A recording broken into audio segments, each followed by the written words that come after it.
নমস্কার বন্ধুরা, বৃষ্টি রান্নাঘরে আজকে আবারও একটা খুব সুন্দর হেলদি ভিডিও নিয়ে আপনাদের কাছে চলে আসলাম। একদম নতুন ভিডিও।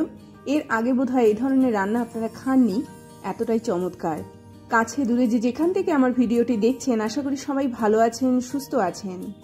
একদম নতুন নতুন ফুলকপি উঠেছে, তাই জন্য আজকে এই খুব সুন্দর রান্নাটা আমি আপনাদেরকে শিখিয়ে দিচ্ছি এবং করে দেখিয়েও দিচ্ছি যে এত সুন্দর। এরপরে যখন আপনারা ফুলকপি আনবেন, এইভাবে অবশ্যই একবার ট্রাই করতে পারেন। সবার প্রথমে আমি একটু গরম জল বসিয়ে দিয়েছি, তার মধ্যে সামান্য একটু নুন দিয়ে ফুলকপিটা দিয়ে দিলাম। জাস্ট 5 মিনিটের জন্য এটাকে একটু ফুটতে দেব। তারপরে এটাকে পুরোপুরি ভালো করে পরিষ্কার করে নিয়ে এটাকে একদম জলটা ছেঁকে নেব। তাতে করে কি হবে, বাজার থেকে আনা ফুলকপির ভেতরে নানা ধরনের পোকামাকড় থাকতে পারে, নোংরা থাকতে পারে। সেটা যেমন খুব সুন্দর ক্লিন হয়, তারও সাথে সাথে একটু ভাপে নরমও হয়। এরপরে আমি আবার একটুখানি জল বসিয়ে দিলাম। তারপরে পেঁপেটাকেও একটুখানি জলের মধ্যে সেদ্ধ করে নেব। এর মধ্যে আর নুন দেওয়ার প্রয়োজন নেই। তো পেঁপেটাও আমার এরকম সেদ্ধ হয়ে গেছে। পেঁপেটাকেও আমি একদম জলটা ছেঁকে নিয়ে ঠান্ডা করে নিচ্ছি। তারপরে আমি একটা তাওয়া বসিয়ে দেব। তাওয়ার মধ্যে আমি একটু লেবু পাতা দিয়ে দিলাম। এটা গন্ধরাজ লেবুর পাতা। যদি গন্ধরাজ লেবুর পাতা হাতের কাছে না পান, তাহলে ধনে পাতা দিয়েও করতে পারেন। তবে এর গন্ধটা আলাদা আর ধনে পাতার গন্ধটা আলাদা, দুটো স্বাদও সম্পূর্ণ আলাদা হবে। তো গন্ধরাজ লেবুর পাতাগুলোকে একটুখানি ভাজা ভাজা করে নেওয়ার পরে এর মধ্যে একটা শুকনো লঙ্কা দিয়ে দিচ্ছি। শুকনো লঙ্কাটাকেও খুব সুন্দরভাবে একদম কড়া করে ভাজা করে নেব। এরপরে যখন এগুলো আমি ব্যবহার করব, একদিকে লেবু পাতার একটা খুব সুন্দর গন্ধ, তার সাথে সাথে একটু ঝাল হওয়ার জন্য শুকনো লঙ্কা এবং মুখে একটা খুব সুন্দর স্বাদ নিয়ে আসবে বাদাম। খুব ভালো করে এগুলোকে নাড়াচাড়া করে নিলাম। একদম ভাজা ভাজা হয়ে গেল। এবার কড়ার মধ্যে আমি অলরেডি তেল দিয়ে দিয়েছি। এখানে প্রায় আমি 2 টেবিল চামচ মতো তেল দিয়ে দিলাম। একটু কালো জিরে ফোড়ন দিলাম। তার মধ্যে একটুখানি টমেটো দিয়ে দিচ্ছি। একদম নিরামিষ রান্না, অতএব নিরামিষের দিনে নির্দ্বিধায় খেতে পারবেন। আর যদি একটুখানি পেঁয়াজ দিতে চান, তাহলে পেঁয়াজ দিতে পারেন। তো আমি আজকে পুরোপুরি নিরামিষ তৈরি করছি। টমেটোটাকে খুব ভালো করে ভাজা ভাজা মতো করে নিচ্ছি। একটুখানি নরমও করে নিলাম। করে নেওয়ার পরে এর মধ্যে আমি সবজিগুলো অ্যাড করব একটা একটা করে। সবার প্রথমে আমি এখানে ফুলকপিটা দিয়ে দেব, মানে একটুখানি সেদ্ধ করা ফুলকপিটা সবার প্রথমে দিয়ে দিচ্ছি। ভালো করে এটাকে নাড়াচাড়া করে নেওয়ার পরে সামান্য একটুখানি নুন দেব, সামান্য একটুখানি হলুদ দেব। খুব ভালো করে এটাকে একটুখানি ভাজা করতে হবে। এটা অলরেডি অনেকটা পরিমাণে সেদ্ধ হয়ে গেছে। তো আমি একটুখানি হলুদ দিলাম, একটুখানি নুন দিলাম। আবার এটাকে খুব ভালো করে ভাজা ভাজা মতো করে নেব। আমি এখানে কোনো আলু ব্যবহার করছি না বা কোনো মিষ্টি ব্যবহার করছি না, অতএব সুগারের মানুষরা নির্দ্বিধায় খেতে পারেন, যে কোনো মানুষরা খেতে পারেন। এটা খেলে শরীরটা অনেকটা ঝরঝরে লাগবে, হালকা লাগবে। তার সাথে সাথে এটা খুব সুন্দর আকার একটা মুখরোচক খাবার। রুটি, লুচি, পরোটা শুধু শুধু খান, ভাত, রুটি সবকিছু বাদ দিয়েও খেতে পারেন, সবকিছুর সাথেও খেতে পারেন, যেভাবে খুশি খান। যদি মনে করেন একটুখানি খিচুড়ি করেছেন, খিচুড়ির পাশে নিয়েও খেতে পারেন, রুমালি রুটির সাথেও ভালো লাগে।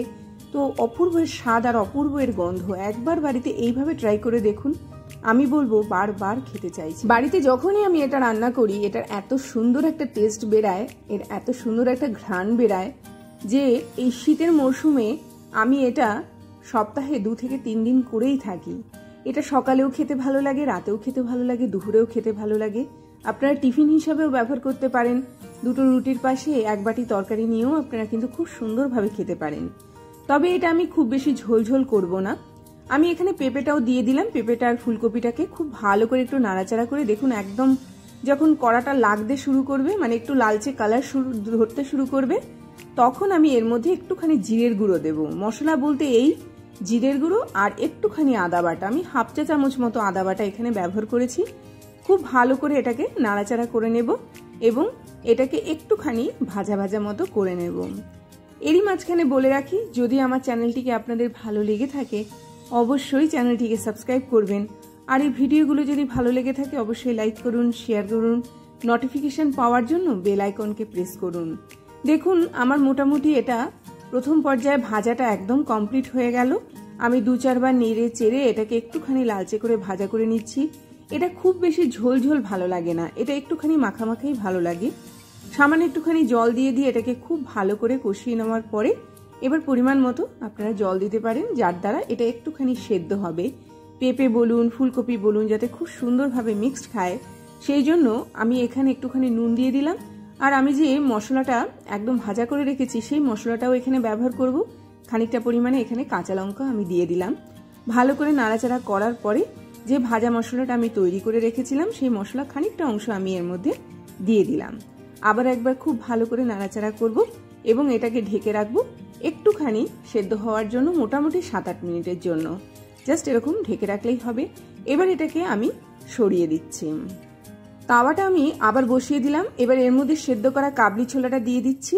দেওয়ার পরে বাড়িতে যা হোক, এরকম যদি কাঁচের গ্লাস থাকে বা বাটি থাকে, যাই থাকুক না কেন, জাস্ট এইরকম কাবলি ছোলাকে একটুখানি আমি জাস্ট এটাকে এরকমভাবে একটু থেতো করে দিচ্ছি যাতে কাবলি ছোলাটা একটু ভেঙে যায়।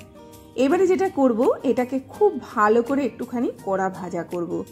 একদম কড়া ভাজা করে নিতে হবে, যার ফলে এটা স্বাদটা বহু গুণ বাড়িয়ে দেবে। এই কাবলি ছোলার এই রেসিপিটা আপনারা যদি এইভাবে তৈরি করেন, এরপরে কাবলি ছোলা কিন্তু এইভাবেই খেতে চাইবেন। তো কাবলি ছোলাটাকে নর্মালি আমি জাস্ট এরকমভাবে উল্টে পাল্টে দেখুন এটা আস্তে আস্তে কালার ধরছে এবং একটা সময় আসবে এটা একদম পোড়া পোড়া তৈরি হবে। শীতের সময় এই ধরনের স্মোকি খাবার খেতে খুব ভালো লাগে। আর এটা তেল ছাড়া, জাস্ট পুরো রান্নাটায় আমি 2 টেবিল চামচ মতোই তেল ব্যবহার করেছি। এইবারে এটাকে তরকারিটাকে দেখে নিচ্ছি, এটা একদম রেডি হয়ে গেছে, আমার একদম রেসিপিও রেডি হয়ে গেছে। সবার শেষে এই ভাজা কাবলি ছোলাটা আমি এর মধ্যে দিয়ে দেব, যেটা তেল ছাড়া ভেজেছি।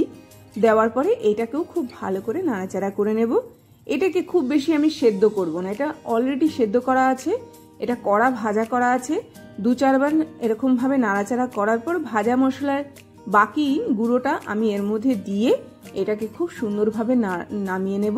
তার কারণ হচ্ছে এই কাবলি ছোলা বেশি গলে গেলে এর টেস্টটা ভালো আসে না। 2 মিনিটের জন্য ঢেকে দিয়েছিলাম।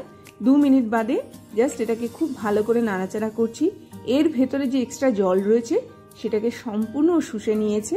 একদম রেসিপি তৈরি হয়ে গেছে। এবারে যেটা করব, উপর দিয়ে একটুখানি গুঁড়ো মশলাটা দিয়ে দিলাম।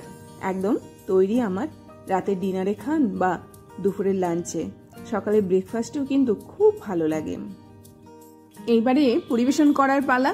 আমি একটা প্লেট নিয়ে নিচ্ছি এবং এই প্লেটের মধ্যে খুব সুন্দরভাবে এরকম ঢালছি। দেখুন একদম গরম গরম ধোয়া ওঠা, শীতের সকাল হোক দুপুর হোক রাতে খুব সুন্দরভাবে কিন্তু আপনারা খেতে পারেন। ঝরঝরে থাকবে শরীরে, একদম কম তেল মশলা দিয়ে, অপূর্ব এর স্বাদ, অপূর্ব এর গন্ধ।